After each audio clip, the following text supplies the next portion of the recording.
ГСП онлайн. Городские новости сейчас. Вторник, 12:00. Арена Ледового дворца. Городское первенство по фигурному катанию.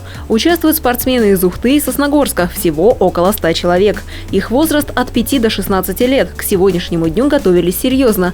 Помимо изучения элементов, подбор костюмов и музыки.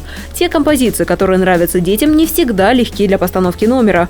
Родители и малыши выбирают мелодию, но последнее слово остается за тренером. Компромиссы найдены. Первыми выступают юные фигуристы от 5 до 7 лет. Путь к дебюту был длинный. 1,5 года тренировок.